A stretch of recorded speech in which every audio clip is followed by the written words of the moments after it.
And joining me now, Republican Congressman Matt Gaetz and the co-host of The Five, Geraldo Rivera.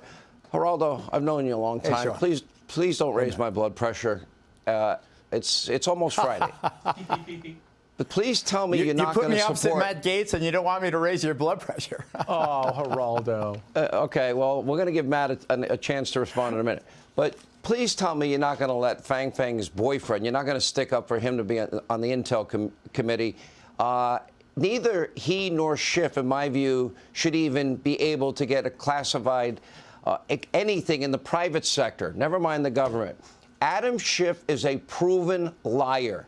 He used his position on the Intel committee, and he lied to the American people. And I know that he lied because for almost 3 years, nightly on this show, we exposed his lies and the things that he was doing in the Intel community, weaponizing and politicizing information by telling the American people things that just weren't true. Are you supporting these two guys?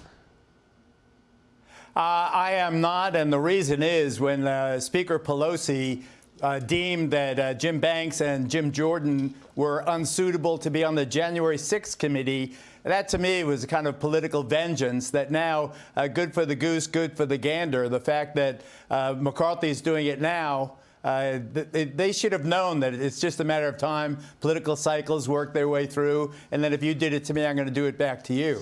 What I am absolutely outraged by, though, is how this new Congress is just the reflection of the last Congress. It's a do-nothing Congress. What in the world are they there for? Matt Gaetz, why are you pursuing Adam Schiff and passing legislation to get him, barred from intelligence? Why don't you go after paycheck protection fraud and some of those other meaningful things for the American people, things they care about, their pocketbook. They care about their safety.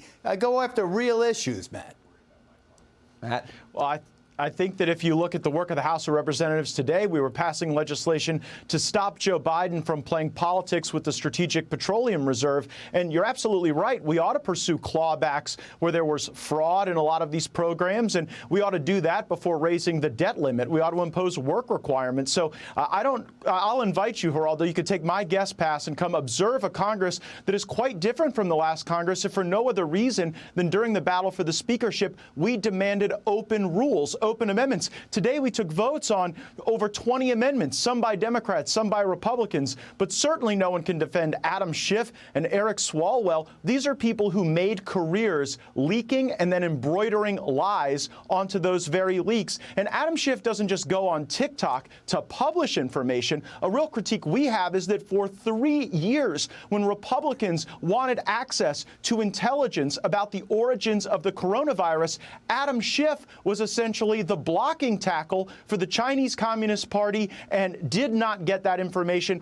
out in front of the public. Now he's Congressman, you sound a good game. What in the world were you and your 19 colleagues doing torturing the speaker, your speaker designate, Kevin McCarthy? What, Geraldo, for your it's egos? old news. What was that for? What did you hope to attain in that?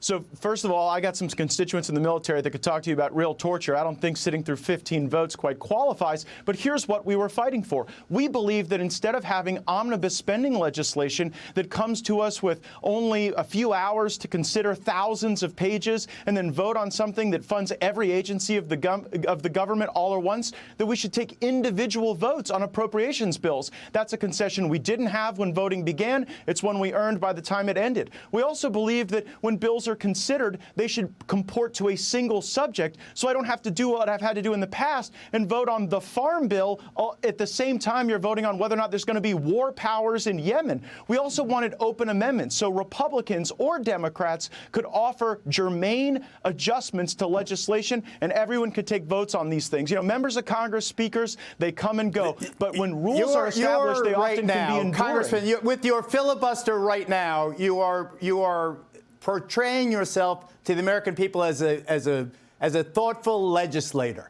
And yet the publicity that you get characteristically, almost inevitably, is flamboyant. It's confrontational. Hold it on, has no Geraldo, let me relevance step to the in here American for that. people. Geraldo, wait a minute. Geraldo, hang I on. make a substantive argument about changes to the process, and you call me Geraldo, flamboyant he and answered your confrontational? question. He answered your very specific question about what he was fighting for. My only argument, and Matt and I talked a lot in December. Matt, you can verify this is true. My only beef with everybody was I wanted everybody to be in full agreement by January 3rd. 4 days, it came, it went, and now everybody's on the same page.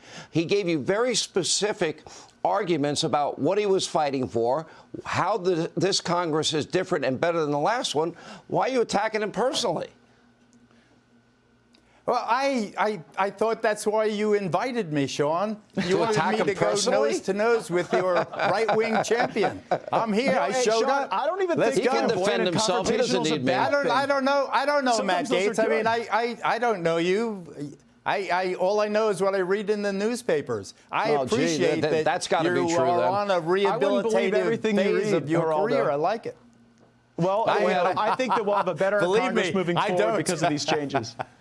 Yeah, I All right, wouldn't last believe word. everything. Matt, you Look, get the last word. God bless. Hey, I wish you the Matt, best. you get the last I wish you word. the best.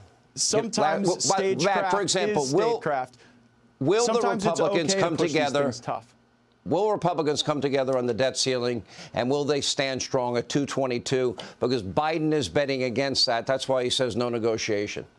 Well, if we pick the right fight, I was discouraged to see my colleague Don Bacon announce on Meet the Press that he believed that no cuts and entitlements could ever be acceptable to his wing of the Republican Party. I actually think we should have work requirements. If we imposed work requirements on SNAP and on Medicaid At the expansion end of for the day, able-bodied adults, we would have the ability to save $1 trillion during At the the 10-year end of the budget. day, will make a mother Republicans with unite? 3 children.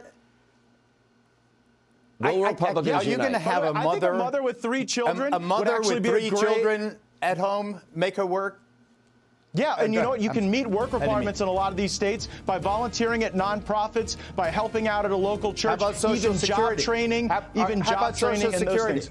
Well, let's start How with about Social Medicaid. When we Security? reform, All right, guys. when we We gotta reform let this Medicaid, I ride. think